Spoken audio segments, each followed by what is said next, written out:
Hello everyone, welcome to my new YouTube channel Dr. KPSC. This is the first class of the Science and Tech. From this class, we are going to start a nuclear energy, which is a part of the energy. We have divided the syllabus in a 7 section. See, ಯಾವ್ಯಾವ್ದು energy, space, biotech, nanotech, IT, computer, defense and AI, robotics. First, ಇವೆಲ್ಲ connected ಅದಾವ. Energy ಮತ್ತೆ space ಇವೆರಡು ಅರ್ಥ ಆದ್ರೆ defence ಅರ್ಥ ಆಗುತ್ತೆ. Biotech IPR health ಇದೊಂದು ಸಪ್ರೇಟ್ ಬಯೋ ರಿಲೇಟೆಡ್ ಐತಿ ಅಂಡ್ ಸಮ್ ಕೆಮಿಸ್ಟ್ರಿ ರಿಲೇಟೆಡ್ ಐತಿ. IT ಕಂಪ್ಯೂಟರ್ ಅರ್ಥ ಆದ್ರೆ AI, robotics ಮತ್ತೆ nanotech ಅರ್ಥ ಆಗುತ್ತೆ. ಸೊ ನಾವು ಎನರ್ಜಿ ಸ್ಪೇಸ್ ಕಂಪ್ಲೀಟ್ ಮಾಡಾದ್ಮೇಲೆ ಡಿಫೆನ್ಸ್ ನ ನೋಡೋಣ. ಬಟ್ ಅದಕ್ಕಿಂತ ಮುಂಚೆನೆ ನಾವು IT ಕಂಪ್ಯೂಟರ್ನು ಕಲ್ತಿರ್ಬೇಕಾಗತ್ತೆ. ಯಾಕಂದ್ರೆ ಸ್ವಲ್ಪ ಅದ್ರೊಳಗ ಕಂಪ್ಯೂಟರ್ ರಿಲೇಟೆಡ್ ಐತಿ. ಸೊ ಅದನ್ನೆಲ್ಲ ನೋಡ್ಕೊಳ್ಳೋಣ. ಇದಿಷ್ಟು ಸಿಲೆಬಸ್. ಈ ಸಿಲೆಬಸ್ ಇದೇನು ಜಸ್ಟ್ KS ಅಂತ ಅಷ್ಟೇ ಅಲ್ಲ, ಇದು ಎಲ್ಲಾ ಎಕ್ಸಾಮಿಗೂ ಯೂಸ್ ಆಗುತ್ತೆ. ಇವನ್ ಇನ್ಕ್ಲೂಡಿಂಗ್ UPSC ಆಗ್ಲಿ, ಇವನ್ ಇವಾಗ ಯಾವುದು ಲ್ಯಾಂಡ್ ಸರ್ವೇಯರ್ ಎಕ್ಸಾಮ್ ಆಗ್ಲಿ, PDO ಎಕ್ಸಾಮ್ ಯಾವ್ದಾದ್ರು ಈಗ ಎಕ್ಸಾಮ್ ಬಂದ್ರು ಕೂಡ ಎಲ್ಲ ಎಕ್ಸಾಮ್ ಒಳಗೆ ಸಿಲೆಬಸ್ ಇದೇ ಇರೋದು. ಅರ್ಥದ? ಇದಕ್ಕೇನು ನಾವು ಸಪ್ರೇಟ್ ಆಗಿ ಏನ್ ಓದ್ಬೇಕಂತೇನಿಲ್ಲ. ಮತ್ತೆ ಬೇರೆ ತಪ್ಪ ಸೈನ್ಸ್ ಅಂಡ್ ಟೆಕ್ ಇಲ್ಲ, ಇದೇ ಇರೋದು ಸೈನ್ಸ್ ಅಂಡ್ ಟೆಕ್. ಇಷ್ಟು ಸಿಲೆಬಸ್ ನಮ್ಗೆ ಕರೆಕ್ಟ್ ಆಗಿ ಗೊತ್ತಿದ್ರೆ ಸಾಕು. Usually science and tech book ಸಿಗೋದೇ ಬೇಕಷ್ಟ. ಯಾಕಂದ್ರೆ ಅದು ರ್ಯಾಂಡಮ್ ಆಗಿ ಎಲ್ಲೋ ತಗೊಂಡ್ರೆ ಯೂಸೇ ಇಲ್ಲ. ಯಾಕಂದ್ರೆ ಆಲ್ಮೋಸ್ಟ್ ಅಪ್ಡೇಟ್ ಹಾಕೊಂತಾನೆ ಇರ್ತಾವ. ಎಕನಾಮಿಕ್ಸ್ನು ಹಂಗೆ. ಎಕನಾಮಿಕ್ಸ್ ಏನ್ ಸ್ಟ್ಯಾಟಿಕ್ ಇರಂಗಿಲ್ಲ, ಬಹಳ ವಲ್ನರೇಬಲ್ ಇದ್ದಂಗೆ ಇರ್ತದೆ. So science and tech news ಪೇಪರ್ನ ಅಪ್ಡೇಟ್ ಮಾಡ್ಕೊಂತಿರ್ಬೇಕು. Even if you are not updating, also even I am updating here. ನಾನು ಇದ್ರೊಳಗೆ ಅಪ್ಡೇಟ್ ಮಾಡ್ಕೊಂತಾನೆ ಅದನ್ನ ಸಿಲೆಬಸ್ ಒಳಗ. Even I am also aspirant means I have to update my notes always. ನಾನು update ಮಾಡ್ತಾನೆ ಇರ್ತೀನಿ. ಏನಾದ್ರು ಚೇಂಜಸ್ ಬಂದ್ರೆ, ಏನಾದ್ರು ಡೀಲ್ಸ್ ಆದ್ರೆ, IRನು ಒಂದ್ ಸ್ವಲ್ಪ ಇದ್ರೊಳಗೆ ಮಿಕ್ಸಪ್ ಐತಿ. ಯಾಕಂದ್ರೆ ನಾವು ನ್ಯೂಕ್ಲಿಯರ್ ಅಂಡ್ ಟೆಕ್ನಾಲಜಿ ಯಾಕಂತಂದ್ರೆ IR ಇಂಟರ್ನ್ಯಾಷನಲ್ ರಿಲೇಶನ್ಶಿಪ್ಸ್ ಒಳಗೇನೆ ನಾವು ಸೈನ್ಸ್ ಅಂಡ್ ಟೆಕ್ ಸ್ವಲ್ಪ ಟಚ್ ಐತಿ. ಯಾಕಂದ್ರೆ ನಾವು ಡೀಲಿಂಗ್ ಮಾಡ್ಕೋತೀವಲ್ಲ, it is all based on these only. ಯಾಕಂದ್ರೆ ರಿಸೋರ್ಸ್ ಮೇಲೆ, ರಿಸೋರ್ಸ್ ಹೆಂಗೆ ಇವೆಲ್ಲ ಅದಾವಲ್ಲ, biotech, IPR, health, energy, space ಇವೆಲ್ಲಾನು ಡಿಪೆಂಡೆಂಟ್ ಅದಾವ, ಒಂದಕ್ಕೊಂದು ಡಿಪೆಂಡೆಂಟ್ ಅದಾವ. ಸೊ ಇದು ಜಸ್ಟ್ KS ಅಂತ ಅಷ್ಟೇ ಅಲ್ಲ, ಇದೆಲ್ಲ ಎಕ್ಸಾಮಿಗೂ ಯೂಸ್ ಆಗುತ್ತಾ. So it is not like that I am just doing class for KS student. It is for all. But KS ದವರಿಗಾದ್ರೆ ಇದ್ರೊಳಗ ಬರೆಯೋದು ಇರ್ತದ. ರೈಟ್, ರೈಟಿಂಗ್ ಬಹಳ ಇಂಪಾರ್ಟೆಂಟ್ ಇರ್ತೈತಿ. It's a comprehensive class. Okay, it is not like one liner. I am telling that okay ಯುರೇನಿಯಮ್ದಾಗ fertile ಇರ್ತೈತಿ, ಇನ್ನೊಂದು uranium 238 ಒಳಗ ಫಿಸಲ್ ಐತಿ. ಈ ತರ ಹೇಳಿ ನಾನು ಬಿಡ್ತಿಲ್ಲ. ಎಲ್ಲ ಕ್ಲಿಯರ್ ಆಗಿ ಡೀಟೇಲ್ ಆಗಿ ಇವೆಲ್ಲ ನಾವು ನೋಡ್ಕೊಳ್ಳೋಣ. ಫಸ್ಟ್ ಸ್ಟಾರ್ಟ್ ಮಾಡೋಣ ನ್ಯೂಕ್ಲಿಯರ್ ಮತ್ತೆ ನಾನ್ ನ್ಯೂಕ್ಲಿಯರ್ ಅಂತ ಸ್ಟಾರ್ಟ್ ಮಾಡೋಣ. ಓಕೆ, ನ್ಯೂಕ್ಲಿಯರ್ ಒಳಗೆ ನಾವ್ ಏನೇನ್ ಕಲಿಯಾಕತ್ತೀವಿ, ಒಂದು ಬೇಸಿಕ್ಸ್. ಯಾಕಂದ್ರೆ ಅದಕ್ಕಿಂತ ಮುಂದೆ ಹೋಗ್ಬೇಕಂದ್ರೆ ಫಸ್ಟ್ ಬೇಸಿಕ್ ಗೊತ್ತಿರ್ಬೇಕು, ಫೌಂಡೇಶನ್ ಕರೆಕ್ಟ್ ಇರ್ಬೇಕಲ್ಲ. ಆಮೇಲೆ nuclear cooperation agreement, nuclear power programme, small modular reactor, fusion power, nuclear weapon programme, NSG, NPT, CTBT, FMCT, ಏನೆಲ್ಲ ಇದ್ರೊಳಗೆ ನೋಡ್ರಿ. ಈಗ ಜಸ್ಟ್ ನಾನು ನ್ಯೂಕ್ಲಿಯರ್ ಟೆಕ್ನಾಲಜಿ ಅಷ್ಟೇ ಹೇಳಿದ್ನೆ, ಇದ್ರೊಳಗೆ IRನು ಇನ್ಕ್ಲೂಡ್ ಆಗುತ್ತಾ. ರೈಟ್, ಮತ್ತೆ ಸ್ಕೀಮ್ಸು ಇನ್ಕ್ಲೂಡ್ ಆಗುತ್ತಾ. ಎಲ್ಲ ಕನೆಕ್ಟೆಡ್ ಇರ್ತದ, ಯಾವ್ದು ಸಪರೇಟ್ ಅಂತ ಇರಲ್ಲ, ಎಲ್ಲ ಒಂದಕ್ಕೊಂದು ಕನೆಕ್ಟೆಡ್ ಅದ. ಸಿಲೆಬಸ್ ಮಾಡುವಾಗ ಹಂಗೆ ಸುಮ್ಮನೆ ರ್ಯಾಂಡಮ್ ಆಗಿ ಮಾಡಲ್ಲ. ನೆಕ್ಸ್ಟ್ ಬಂದ್ರೆ ನಾನ್ ನ್ಯೂಕ್ಲಿಯರ್. ಯಾವ್ಯಾವು energy scenario, green hydrogen, biofuels, waste to energy, solar, wind, clean coal tech, miscellaneous. ಉಳ್ಕಿದ್ ಬೇರೆ ಯಾವ್ದಾದ್ರು ಎನರ್ಜಿ ಇದ್ರೆ ಅದನ್ನು ಕೂಡ. ರೈಟ್, ಇದನ್ನ ನಾವು ಆಮೇಲೆ ನೋಡೋಣ. ಇದ್ರೊಳಗೆ ಸ್ಕೀಮ್ಸ್ ಇವೆಲ್ಲ ಈಸಿ ಅದಾವ. ಬಟ್ ಇದೊಂದು ಸ್ವಲ್ಪ ನಾವು ನೋಡ್ಕೋಬೇಕು. ಇದನ್ನ ಇವೆಲ್ಲ ಏನಂತಂದ್ರೆ ನೆಕ್ಸ್ಟ್ ನಾವು ನೋಡ್ಕೊಳ್ಳೋಣ. ಫಸ್ಟ್ ನ್ಯೂಕ್ಲಿಯರ್ ಮುಗಿಸಾದ್ಮೇಲೆ ನಾನ್ ನ್ಯೂಕ್ಲಿಯರ್ನ ನಾವು ಸ್ಟಾರ್ಟ್ ಮಾಡೋಣ. Right, first basics of the nuclear energy. I have already told you, if I am explaining means I will not use frequently or slides. Last I will explain in last. First start ಮಾಡೋಣ. First ಏನಾದ್ರು start ಮಾಡ್ತೀನಿ. ಇಲ್ಲಿ just ಇದು PDF ಅಷ್ಟೇ ನೋಡಕ್ ಹೋಗ್ಬೇಡ್ರಿ. ನಾನು class ಮಾಡುವಾಗ ಇಲ್ಲಿ ಸಪ್ರೇಟ್ ಆಗಿ ನಾನು ಮಾಡ್ತೀನಿ. ಯಾಕಂದ್ರೆ ನನಗೆ ಸ್ವಲ್ಪ ಬರ್ದು ರೂಢ ಐತಿ. ಯಾಕಂದ್ರೆ ಬರ್ದು ಏನ್ ಗೊತ್ತಾ, ಬರೆದ್ರೆ ಸ್ವಲ್ಪ ನೆನಪಿರೋದು ಜಾಸ್ತಿ. ಫಸ್ಟ್ ಸ್ಟಾರ್ಟ್ ಮಾಡೋಣ.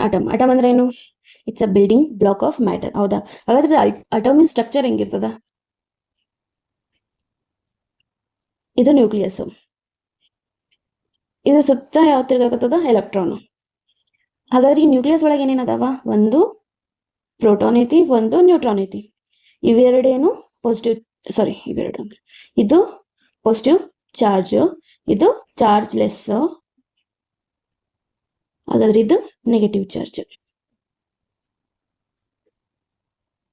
ಹೌದಾ, ಇದು ಆಟಮ್. ಇಷ್ಟ ಅದ್ರ ಬಗ್ಗೆ ನಮ್ಗೆ ಸ್ವಲ್ಪ ಬೇಸಿಕ್ ಗೊತ್ತಿದ್ರೆ ಸಾಕು. ಹಾಗಾದ್ರ ಈ ಐಸೋಟೋಪ್ ಒಳಗ ನಾವೇನ್ ಓದ್ತೀವಿ, isotopes are the atoms having the same atomic number but different mass number ಅಂತ ಓದ್ತೀವಿ. ಹೌದಾ, ಹಂಗಂದ್ರೇನು? ಫಸ್ಟ್ ಈಗ ಅಟೋಮಿಕ್ ನಂಬರ್ ಅಂದ್ರೇನು? ಅಟೋಮಿಕ್ ನಂಬರ್ ಅಂದ್ರೆ ಈಗ ಇದೊಂದು ನ್ಯೂಕ್ಲಿಯಸ್ನೊಳಗ ಒಂದು ಪ್ರೋಟಾನ್ ಇತ್ತು ಅಂತಂದ್ರೆ ಅದ್ರದ್ದು ಅಟೋಮಿಕ್ ನಂಬರ್ನು ಕೂಡ ಒಂದೇ ಅಂತ ಅರ್ಥ. ಹೌದಾ, ಅದ್ರೊಳಗೆ ಏನಾದ್ರೂ 2 ಪ್ರೋಟಾನ್ ಇದ್ವಂದ್ರೆ ಅದ್ರದ್ದು ಅಟೋಮಿಕ್ ನಂಬರು 2 ಆ ಎಲಿಮೆಂಟ್ ಇಂದು. ಮೀನ್ಸ್ ಹೈಡ್ರೋಜನಿಗೆ ಒಂದು ಪ್ರೋಟಾನ್ ಐತಿ, ಹಂಗಾಗಿ ಅದ್ರದ್ದು ಅಟೋಮಿಕ್ ನಂಬರ್ 1 ಆದ್ರ ಹೀಲಿಯಂ ಒಳಗ ಪ್ರೋಟಾನ್ 2 ಅದಾವ, ಸೊ ಅದ್ರದ್ದು ಅಟೋಮಿಕ್ ನಂಬರ್ 2 ಆಯ್ತು. ಹಾಗಾದ್ರೆ ಮಾಸ್ ನಂಬರ್ ಏನು? Mass number is nothing but proton plus neutron. ಹೌದಾ, ಅಂದ್ರೆ ಇಫ್ ಇನ್ ಕೇಸ್ ಪ್ರೋಟಾನ್ ಒಂದಿತ್ತು, ಇದು ಒಂದಿತ್ತು ಅಂತಂದ್ರೆ ಅದ್ರದ್ದು ಮಾಸ್ ನಂಬರ್ ಏನು? 2. ಅದ್ರ ಡಬಲ್, ಯಾಕಂದ್ರೆ ಫಸ್ಟ್ ಅಟೋಮಿಕ್ ನಂಬರ್ ಪ್ರೋಟಾನ್ ಅಷ್ಟೇ ಕ್ಯಾಲ್ಕುಲೇಟ್ ಮಾಡ್ತೀವಿ, ಅದಾದ್ಮೇಲೆ ಇದ್ರದ್ದು ಮಾಸ್ ಕಂಡುಹಿಡಿತೀವಿ. ಸೊ ಮಾಸ್ ನಂಬರ್ ಏನು? 2. ಹೀಲಿಯಂ ಇಂದಾದ್ರೆ 4, ಯಾಕಂದ್ರೆ 2 ಪ್ರೋಟಾನ್ 2 ನ್ಯೂಟ್ರಾನು. ಈ ತರ ಅಟೋಮಿಕ್ ನಂಬರ್, ಮಾಸ್ ನಂಬರ್, ಇಷ್ಟು ಬೇಸಿಕ್ ನಮ್ಗೆ ಗೊತ್ತಿದ್ರೆ ಸಾಕು. ಹಾಗಾದ್ರ ಈ ಐಸೋಟೋಪ್ ಅಂದ್ರೇನು? Isotope which having the same atomic number but different mass number. ಹೌದಾ, ಎಕ್ಸಾಂಪಲ್ ಮನುಷ್ಯಂದು ಎಲ್ಲ ಹ್ಯೂಮನ್ ಬೀಯಿಂಗ್ಸ್ ಇಂದ ಎಲ್ಲದ್ರದ್ದು ಎನಾಟೋಮಿಕಲಿ ಎಲ್ಲಾರ್ದು ಸೇಮೇ. ಹೌದಾ, ಬಟ್ ಹೊರಗಿಂತ್ರ ನೋಡಿದಾಗ ಎಲ್ಲರೂ ಬೇರೆ ಬೇರೆ. ಹೌದಾ, ಫೇಶಿಯಲ್ ಸ್ಟ್ರಕ್ಚರ್ಸ್ ಬೇರೆ ಬೇರೆ ಅದಾವ, ಬಟ್ ಫಾರ್ಮೇಶನ್ ಎಲ್ಲ ಸೇಮ್ ಇರ್ತದ. ಸೊ ಅದೇ ತರ ಐಸೋಟೋಪ್ಸ್ ಮೀನ್ಸ್ ಎಲಿಮೆಂಟ್ ಒಳಗನು ಕೂಡ ಅದೇ ತರನೇ ಇರ್ತದ same atomic number but different mass number ಇರುತ್ತ ಐಸೋಟೋಪ್ ಒಳಗ. ಅದ್ರ ಎಕ್ಸಾಂಪಲ್ ಯಾವ ತಗೊಂಡ? ಕಾರ್ಬನ್ C612 ಐತೆ. ಹೌದಾ, ಇದ್ರೊಳಗೆ ಯಾವುದು? Atomic number 6, mass number 12. ಈ ಕಾರ್ಬನ್ ಐತಲ್ಲ, ಕಾರ್ಬನ್ ಡೈಆಕ್ಸೈಡ್ ಒಳಗ ನೀವು ಕೇಳ್ತೀವಿ, even including or food carbohydrates, different variations ಐತೆ. ಹೌದಾ, ಅದೇ ತರನೇ ಡಿಫ್ರೆಂಟ್ ಐಸೋಟೋಪ್ಸ್. ಈಗ C6 same atomic number but different mass number ಇರೋದ್ರಿಂದ ಈ C6 ಐತಲ್ಲ, ಇದಕ್ಕಿಂತ ಇದೇನ್ ಡಿಫ್ರೆಂಟ್ ಅಂತಂದ್ರ ಈ C614 ಐತಲ್ಲ, ಇದನ್ನೆಲ್ಲಿ ಯೂಸ್ ಮಾಡ್ತಾರೆ ಅಂದ್ರೆ ಏಜ್ ಆಫ್ ಫಾಸಿಲ್ಸ್ ನ ಕಂಡುಹಿಡಿಯೋದಕ್ಕೆ, ಫಾಸಿಲ್ಸ್ ಇಂದ ಏಜ್ ಕಂಡುಹಿಡಿಯೋದಕ್ಕೆ ಅಂತೇಳಿ ಅಲ್ಲಿ ಯೂಸ್ ಮಾಡ್ತೀವಿ. ಹೌದಾ, ಇದೊಂದು ಎಕ್ಸಾಂಪಲ್. ಬಟ್ ಈಗ ನಾವೇನ್ ಓದ್ತೀವಲ್ಲ ನ್ಯೂಕ್ಲಿಯರ್ ಒಳಗ ಬಹಳ ಇಂಪಾರ್ಟೆಂಟ್ ಯಾವ್ಯಾವ ಅಂತಂದ್ರ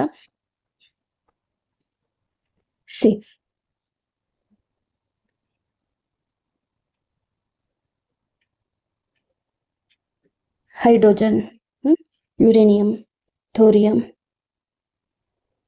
ಇವೊಂದಿಷ್ಟು ಗೊತ್ತಾದ್ರೆ ಇವೆಲ್ಲ ಬಿಲ್ಡಿಂಗ್ ಇವೆಲ್ಲ ಫೌಂಡೇಶನ್ ಇದ್ದಂಗೆ. ಇವು ಗೊತ್ತಾದ್ರೆ ನ್ಯೂಕ್ಲಿಯರ್ ಬಗ್ಗೆ ಸ್ವಲ್ಪ ನಮ್ಗೆ ನಾಲೆಜ್ ಬರ್ತದ. We are not going to study as a scientist, we have to study little bit ಅಷ್ಟೇ. ಅದ್ರೊಳಗೆ ಒಂದು ಸ್ವಲ್ಪ ಭಾಗ ನಾವು ಓದ್ಬೇಕು ಅದ್ರೊಳಗ. ಹೌದಾ, ಐಸೋಟೋಪ್ ಒಳಗೆ ಫಸ್ಟ್ ಯಾವ್ದು ನೋಡೋಣ? ಹೈಡ್ರೋಜನ್. ಹೈಡ್ರೋಜನ್ ಒಳಗ 3 ತರದ ಐಸೋಟೋಪ್ಸ್ ಅದಾವ. H1, H12, H13. ಇವು 3 ತರದ ಐಸೋಟೋಪ್ಸ್ ಹೈಡ್ರೋಜನ್ ಇಂದ.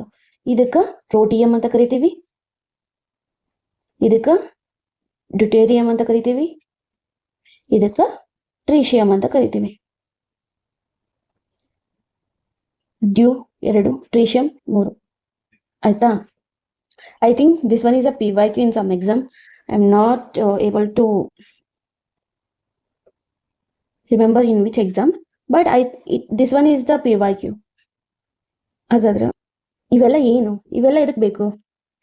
ಪ್ರೋಟಿಯಂ ಐತಲ್ಲ, ಇಫ್ ಇನ್ ಕೇಸ್ ಅದೇನಾದ್ರೂ ಆಕ್ಸಿಜನ್ ಜೊತೆ ರಿಯಾಕ್ಟ್ ಆಯ್ತು ಅಂತಂದ್ರ ನಮ್ಗೇನ್ ಸಿಗ್ತದ? ವಾಟರ್ ಸಿಗ್ತದ. ಅದು ಸುಮ್ಮನೆ ನಾರ್ಮಲ್ ವಾಟರ್ ಒಳಗನೆ ಡಿಫ್ರೆಂಟ್ ಅದ. ಅಲ್ಕ್ಲೈನ್ ವಾಟರ್, ಡಿಸ್ಟಿಲ್ಡ್ ವಾಟರ್, ಮತ್ತೆ ನಾರ್ಮಲ್ ವಾಟರ್ ಅಂತದವ. ಹಾಗಾದ್ರೆ ಈ ವಾಟರ್ ಒಳಗನ ಯಾವ ವಾಟರ್ ಅಂತಂದ್ರೆ ಲೈಟ್ ವಾಟರ್. ಆಯ್ತಾ? ಹಾಗಾದ್ರೆ ಈ ಲೈಟ್ ವಾಟರ್ನ ಇದ್ರೊಳಗೆ ಯೂಸ್ ಮಾಡ್ತಾರ? ಕೂಲಿಂಗ್ ನಾಗ ಯೂಸ್ ಮಾಡ್ತಾರ.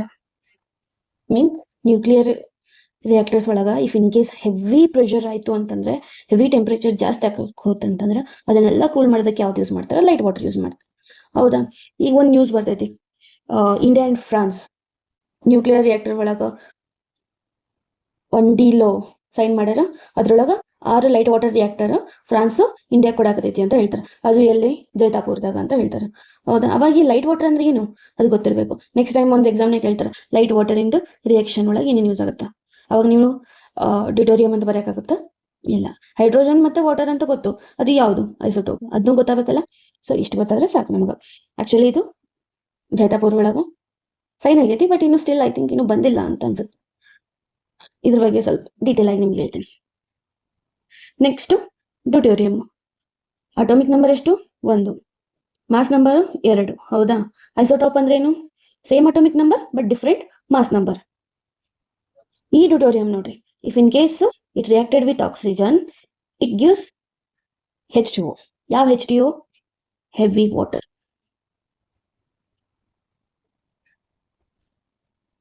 ಆಯ್ತಾ?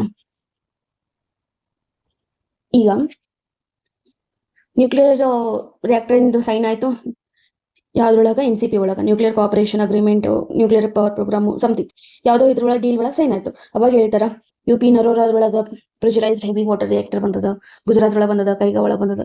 ಹೌದಾ? ಅದೇ ತರನ ಆಕ್ಚುಲಿ ಹೆವಿ ವಾಟರ್ ರಿಯಾಕ್ಟರ್ ಅದಾವ ಎಲ್ಲೆಲ್ಲಿ ಅಂತಂದ್ರ UPದು ನರೋರಾದೊಳಗ, ಅಲ್ಲಿ ಯಾವ್ದೈತಿ ಪ್ರೆಷರೈಸ್ಡ್ ಹೆವಿ ವಾಟರ್ ರಿಯಾಕ್ಟರ್ ಐತಿ. ಗುಜರಾತ್ ಕಾಕ್ರಾ ಅಲ್ಲೂ ಕೂಡ ಹೆವಿ ವಾಟರ್ ರಿಯಾಕ್ಟರ್ ಐತಿ. ಅದಾದ್ಮೇಲೆ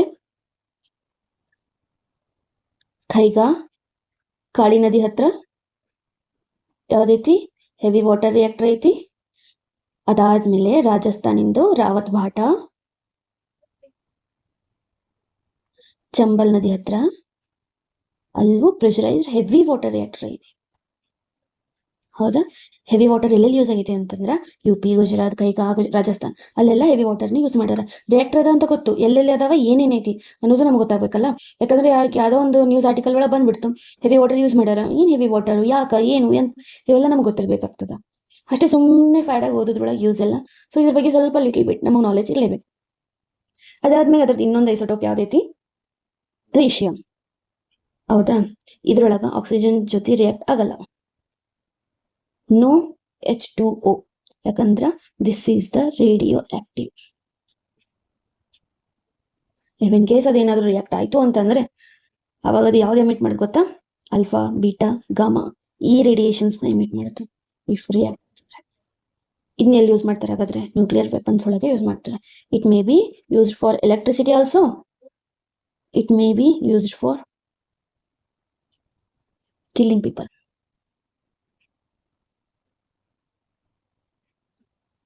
ಹೌದಾ? ಹಾಗಾದ್ರೆ ನಿಮ್ಗೆ ಇವೆಲ್ಲ ಯಾಕೆ ಗೊತ್ತಿರ್ಬೇಕು?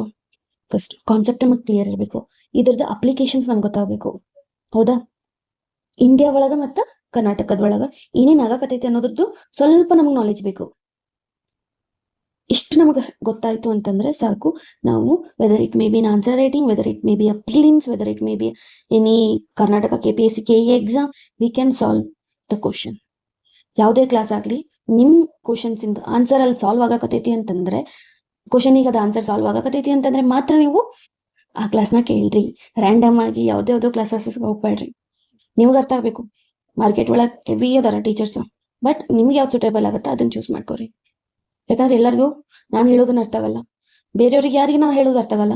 ಅವರು ಬೇರೆ ಕ್ಲಾಸ್ ಯಾವುದೇ ಚೂಸ್ ಮಾಡಿದ್ರು ನಿಮ್ಗೆ ಆ ಕ್ವಶನ್ಸ್ ಸಾಲ್ವ್ ಆಗಿರ್ಬೇಕು ಅಂಥದ್ದು ಕ್ಲಾಸ್ ನೀವು ಚೂಸ್ ಮಾಡ್ರಿ.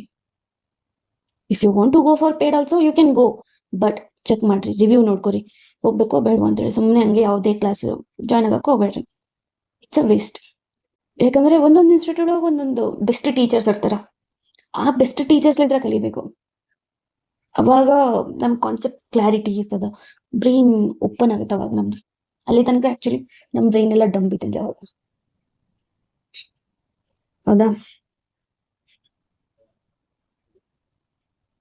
ಸಿ ಇದ್ರೊಳಗೆ PYQ ಅದ.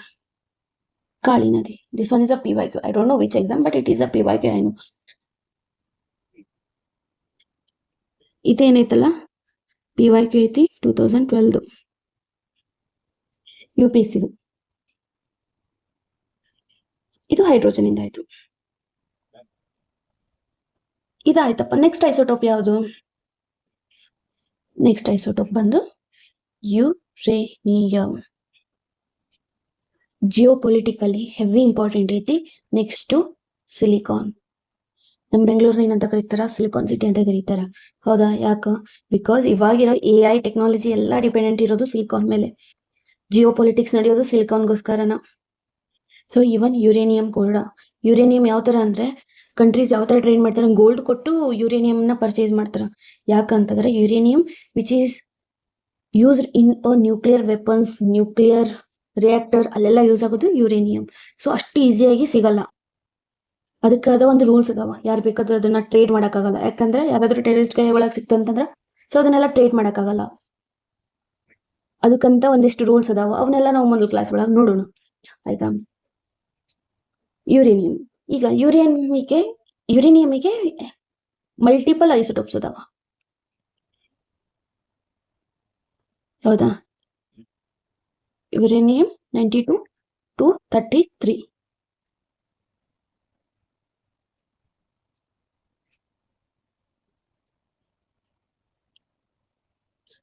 ಇದ್ರದ್ದು 3 ಇಂಪಾರ್ಟೆಂಟ್ ಐಸೋಟೋಪ್ಸ್ ಬಂದ್ರ ಯುರೇನಿಯಂ 92 ಒಳಗ 233, 235, 238. ಇವು 3 ಇಂಪಾರ್ಟೆಂಟ್ ಐಸೋಟೋಪ್ಸ್. ಇವು ಎರಡು ಬೇರೆ, ಇದೊಂದು ಬೇರೆ. ಇವೆರಡು ಫಿಸೈಲ್ ಅಂತ ಹೇಳ್ತೀವಿ, ಇದು ಫರ್ಟೈಲ್ ಅಂತ ಹೇಳ್ತೀವಿ. ಹೌದಾ? ಮೀನ್ಸ್ ಫಿಸೈಲ್ ಅಂತಂದ್ರೆ ಈ ಒಂದು ಎಲಿಮೆಂಟ್ ಫಿಷನ್ ಪ್ರೊಸೆಸ್ಗೆ ಇನ್ವಾಲ್ವ್ ಆಯ್ತು ಅಂತಂದ್ರೆ ಬ್ರೇಕ್ ಡೌನ್ ಆಗುತ್ತಾ. ಹೌದಾ? ಅದು ಫಿಸೈಲು. ಫರ್ಟೈಲ್ ಯಾವ ತರ ಅಂದ್ರೆ ಈಗ ಒಂದ್ ಎಲಿಮೆಂಟ್ ಇರ್ತೈತಿ, ಆ ಒಂದ್ ಎಲಿಮೆಂಟ್ ಇನ್ನೊಂದ್ ಎಲಿಮೆಂಟ್ ಆಗಿ ಕನ್ವರ್ಟ್ ಆಗುತ್ತಲ್ಲ, ಅದು ಫರ್ಟೈಲು. ಇದೇನಿತ್ತಲ್ಲ, ಇದು ಸೆಂಟ್ರಲ್ ಡಾಗ್ಮಾ ಆಫ್ ನ್ಯೂಕ್ಲಿಯಸ್. ಇದು ಮೀನ್ಸ್ ಇದ್ದೇ ಹೆವಿ ಇಂಪಾರ್ಟೆಂಟ್. ಅಪ್ಕಮಿಂಗ್ ಒಳಗೆ ಯಾವ್ಯಾವ ನ್ಯೂಕ್ಲಿಯರ್ ಡೀಲ್ಸ್ ಆಗ್ಯಾವಲ್ಲ ನಮ್ದ್ರಲ್ಲಿ, ಅದು ಮತ್ತೆ ಇನ್ ಫ್ಯೂಚರ್ ಒಳಗ ಇದ್ರ ಬೇಸ್ಡ್ ಮೇಲೆನೆ ಇರ್ತಾವ. ಅಂಡ್ ಇವನ್ ರೀಸೆಂಟ್ ಇರಾನ್ ಮತ್ತೆ ಯಾವುದು ಇಸ್ರೇಲ್ ವಾರ್ ಅವಾಗ ಆಗೋ ಟೈಮ್ನಾಗೂ ನ್ಯೂಸ್ ಒಳಗೆ ಕೇಳಿರ್ಬೋದು, ಯುರೇನಿಯಂ ಬೇಸ್ ಅಂತ ಹೇಳ್ತಿರ್ತಾರೆ. ಯೂಶುವಲಿ ಯುರೇನಿಯಂ ಮೇಲೆ ಅಟ್ಯಾಕ್ ಮಾಡಬಾರ್ದು, ಯುರೇನಿಯಂ ಎಕ್ಸ್ಪೋರ್ಟ್ ಮಾಡಕ್ಕೂ ಆಗಲ್ಲ. ಎಕ್ಸ್ಪೋರ್ಟ್ ಮಾಡಬೇಕು ಅಂದ್ರೂ ರೂಲ್ಸ್ ಅದಾವ, rules and regulation follow up ಮಾಡಬೇಕು. ಇಫ್ ಇನ್ ಕೇಸ್ ಏನಾದ್ರೂ ಆ rules and regulation follow up ಮಾಡಿಲ್ಲ ಅಂತಂದ್ರ ಫೈನ್ ಮೀನ್ಸ್ ಸ್ಯಾಂಕ್ಷನ್ ಬೀಳ್ತೈತಿ. ಆಯ್ತಾ? ಇದು ಯುರೇನಿಯಂ. ಹಾಗಾದ್ರೆ ಇಲ್ಲಿ ಫಿಸೈಲ್ ಮತ್ತೆ ಫರ್ಟೈಲ್ ಅಂತ ಇವೆರಡು ವರ್ಡ್ ನೋಡಿದ್ವಿ. ಇದ್ರ ಬಗ್ಗೆ ನಾನು ನೆಕ್ಸ್ಟ್ ಕ್ಲಾಸ್ ಒಳಗೆ ಹೇಳ್ತೀನಿ. ಈ ಕ್ಲಾಸು ಇಷ್ಟು ನಾವು 2 ಐಸೋಟೋಪ್ಸ್ ಬಗ್ಗೆ ನಾವು ನೋಡ್ಕೊಂಡ್ವಿ. ಹೌದಾ? ಒಂದು ಹೈಡ್ರೋಜನ್, ಒಂದು ಯುರೇನಿಯಂ. ನೆಕ್ಸ್ಟ್ ಕ್ಲಾಸ್ ಒಳಗೆ ಕಂಟಿನ್ಯೂ ಮಾಡೋಣ. ಈ ಕ್ಲಾಸ್ ನಿಮ್ಗೆ ಇಷ್ಟ ಆದ್ರೆ ಲೈಕ್ ಮಾಡ್ರಿ, ಶೇರ್ ಮಾಡಿ, ಸಬ್ಸ್ಕ್ರೈಬ್ ಮಾಡ್ರಿ. Thank you.